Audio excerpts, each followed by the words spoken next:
As of this hour, the presumptive Democratic nominee for President of the United States. As the polls close in South Dakota, NBC News projecting Obama has cleared the plateau, the 2,118 delegates needed to clinch. This, as NBC News is characterizing South Dakota as too early to call, but with Senator Clinton leading in the exit polling.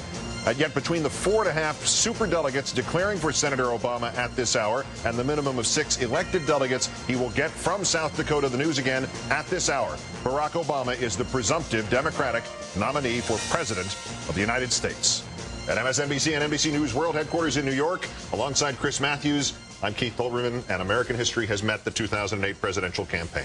You know, I think around the world, this is a news story. And among the 6 billion people on this planet, I think tomorrow morning, everywhere in the world, in a few hours in Europe and in Africa, in Cape Town, in Nairobi, in everywhere, Bangladesh and Asia, this is a huge story because in the world dominated by European powers, forever it seems, this is the first time that a major political party anywhere in that world has nominated an African American to lead their country. In fact, a person of color. This is a unique, perhaps trend-setting change in our planet. This is a big story for everybody. There's kids, 15-year-old kids right now in Kenya are waking up and reading the paper. They're excited.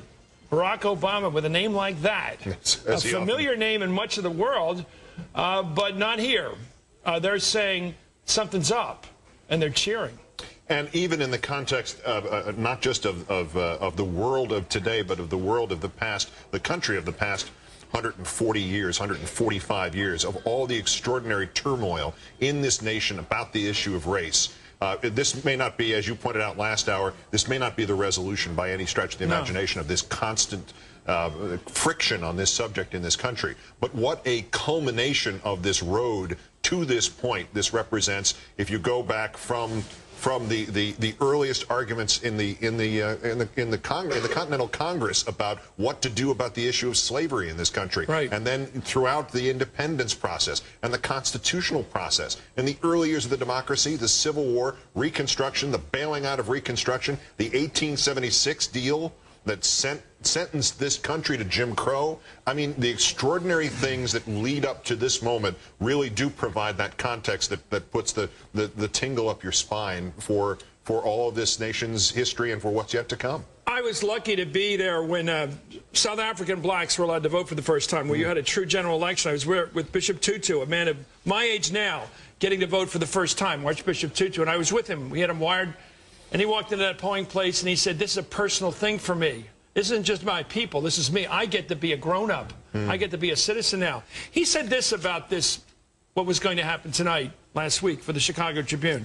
He talked about the problem of being an African-American, how he was always stunned coming over here from the 70s. He'd say, you're equal, so what's the problem? And he said, you know, there is this thing out there. It is the institutional equality, but he said, when I first came to this country in '72, I was quite shaken, actually, by the intensity of feeling that African Americans had. And I said I couldn't understand. Why are they so bitter? Why are they so angry? There in South Africa under apartheid, they told you, you're nothing. And we're going to treat you like you're nothing. You are.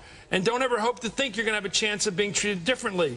And here in America, he said he found this. People said, you're equal. The sky's the limit. But they kept bumping their heads against this thing that's stopping them from reaching out to the stars.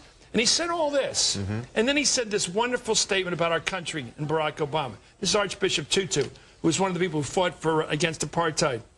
You've got all that going against you, and yet you produce Obama. Where else in the world would you ever have had anything like that? I mean, an African-American being not just a credible candidate, but one who has galvanized. I mean, the number of young people who've come out and said, yes, we think it is actually possible to have a different kind of society. Only here. And this is Archbishop Tutu looking at us and seeing the profound historic importance of tonight. And the promise, out of so many promises that were unfulfilled, one of the promises that we can proudly say in this nation has to some degree been fulfilled in a very symbolic way tonight. We'll see what the practicalities of it are in the next months to come. But in one sense, we have hurdled yet another barrier that many nations failed to do, and this nation failed to do so many times. It is an extraordinary moment. And I hope